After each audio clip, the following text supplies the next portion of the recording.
ഒരു പരലോകമുണ്ട്, അവിടെ ചോദ്യോത്തരങ്ങളുണ്ട്. ഞങ്ങളെ സർവ്വ ആഗോഹകൾ ഞങ്ങളെ ലൈഫിൽ കഴിഞ്ഞു പോയെങ്കിലത്തെ പ്രതി ഒരു സെക്കൻഡുകളുണ്ട്.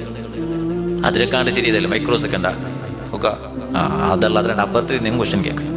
അതുകൊണ്ടല്ലേ സ്വഹാബാക്കളെ ബദരീങ്ങളെ സംബന്ധിച്ചിട്ട് ചൊല്ലുമ്പോഴത്തേല്ല ചൊല്ലു, ബദരീങ്ങളെ നാൻ കണ്ടേ, ബദരീങ്ങളിൽപ്പെട്ട ഒരു സ്വഹാബിനെ നാൻ കണ്ടേ. നാൻ അജബായി പോയേ. അങ്ങനെ മുട്ട എതിരുള്ളൊരു നല്ലൊരു ഫുഡ് വെക്കുന്നില്ല, അങ്ങ് ചോറുകൾ ഫുഡാണ്.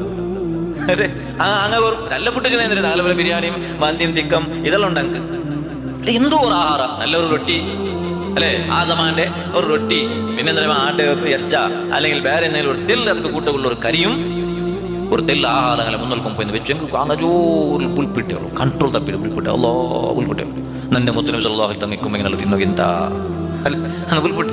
ഇനി ഈ തിന്നിട്ട് ഈ ഫുഡ് നാ തിന്നിട്ട് നമുക്ക് ഇബാദത്തെടുക്കുക അവിടെ ഞങ്ങൾ വിഭവ സമൃദ്ധമായ ആഹാര കൽകൽക്ക് കിട്ടിയാൻ കണ്ടെങ്കിലും ഞങ്ങൾക്ക് പിന്നെയും മധുരക്കാണ്ട് നല്ലതേ വേനുണ്ടല്ലാണ്ട് ഈ തിൻ്റെ ഞാൻ നിങ്ങൾ ബിസ്മി ചൊന്നരെ ഒരു അൽഹംദുലില്ലാഹ് ചൊന്നരെ ചൊല്ല ബോധം മാത്രം ഞങ്ങൾക്കില്ല.